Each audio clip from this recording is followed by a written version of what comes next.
Hi, everybody. What a time junior college has been. I'll try to keep it short and sweet since I know you all want to get home so you can spar about university and just how expensive those student loans will be. But right now, let's enjoy just the last few minutes of being junior college students together. I don't know about the rest of you, but I have gone through a lot of changes throughout these years. Some were growing pains, like the end of the semester flu that we all seemed to get that first semester, while others were beautiful, like the first time you fully understood a problem you were struggling with in a class. Still, I don't recognize who I am anymore.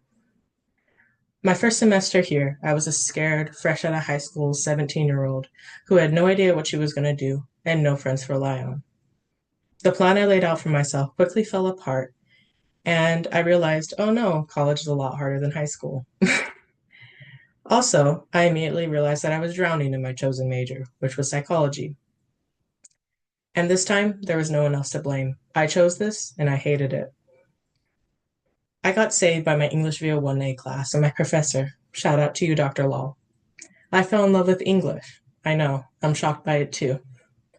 But I love the freedom, the never ending amount of stories you could create with just a few sentences, words even. They didn't even have to be fiction. I loved writing essays. So I switched my major and got recommended as a writing tutor and got my first job. This is where my life changed forever. I was so afraid on my first day of work, but I quickly saw just how amazing all of my coworkers were. They were real people who loved to laugh and talk about anything and everything. And we have talked about a lot, perhaps some things that weren't work appropriate, but nonetheless, it made us all the more bonded. One coworker I became extremely close with. She's a speech tutor, and she truly turned my life upside down. She helped me realize that the way I was living my life was destructive, only laughing when everyone else did, never speaking out if I was upset, agreeing even when I didn't want to, and a lot more people pleasing actions that cut more and more of me out. She caused an emotional reset on me, and now I can't ever view the world the same way again. She forced me to communicate and wouldn't give up till I did. Now, I don't know if I'm a good or a bad person, but I'm okay with that. I can never thank her enough for what she has done to make me more confused than I ever have been. So now I'm confused, not on the big things, just on who I am as a person. All right, that may be a little major, but I'm still glad to be here.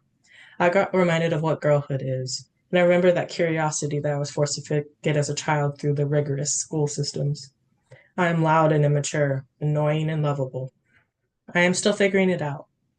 I love my friends. We hug, we hold each other's hands, and whisper jokes and laugh so loud that everyone can hear us.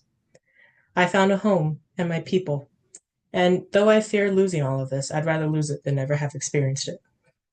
All in all, I can say that through all the fear, heartbreak, breakdown, anxiety, stress, depression, joy, excitement, love, bonding, crying, and laughter, that this was all worth it. Even if a college degree doesn't mean much anymore, it was worth it. All of it. Thank you to all that made it worth it. I love you, and good luck with what comes next.